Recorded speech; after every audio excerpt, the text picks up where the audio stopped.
পশ্চিমবঙ্গের সন্দেশখালির আগুন এবার আছড়ে পড়ল উত্তর পূর্ব ভারতের একেবারে প্রান্তিক রাজ্য ত্রিপুরায়। পশ্চিমবঙ্গের সন্দেশখালিতে মহিলাদের সাথে জঘন্য অপরাধের ঘটনা ঘটাচ্ছে তৃণমূল কংগ্রেস আশ্রিত দুষ্কৃতীরা।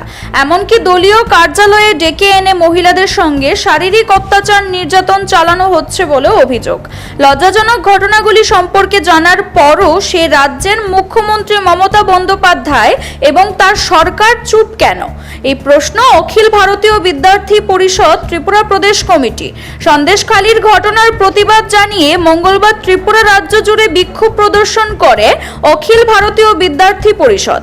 রাজ্যের মূল কর্মসূচিটি অনুষ্ঠিত হয় সংগঠনের পশ্চিম জেলা কমিটির উদ্যোগে আগরতলায়। এদিন রাজধানীর কলেজ টিলা এলাকার বীর বিক্রম মেমোরিয়াল কলেজের সামনে থেকে অখিল ভারতীয় বিদ্যার্থী পরিষদের সদস্যরা এক বিক্ষোভ মিছিল বের করে শহরের বিভিন্ন রাস্তা পরিক্রমা করে। সবশেষে রাজধানীর রবীন্দ্র শতবার্ষিকী ভবনের সামনে এসে তাদের মিছিল শেষ হয় এবং সেখানে মমতা বন্দ্যোপাধ্যায় এবং তার দলের আরও এক নেতা শাহজাহানের কুশপুতুল দাহ করা হয়। এই ছাত্র সংগঠনের তরফে পশ্চিমবঙ্গের ঘটনার নিন্দা জানানো হয় এবং দোষীদের দৃষ্টান্তমূলক শাস্তির দাবিও করা হয়।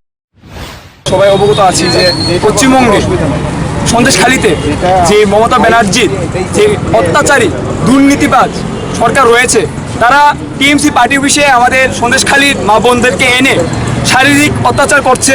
তার জন্য আমরা আজকে অখিল ভারতীয় বিদ্যার্থী পরিষদ ত্রিপুরা প্রদেশ থেকে আমাদের একটা যোজনা যে আমরা প্রত্যেকটা জেলাতে আমরা আজকে বিক্ষোভ করছি এবং আজকে পশ্চিম ত্রিপুরা জেলাতে আমরা সেম একটি বিক্ষোভ করছি।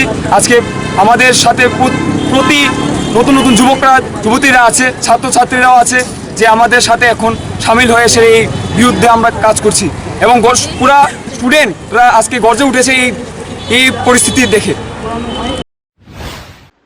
CRI TV, channel for news and entertainment.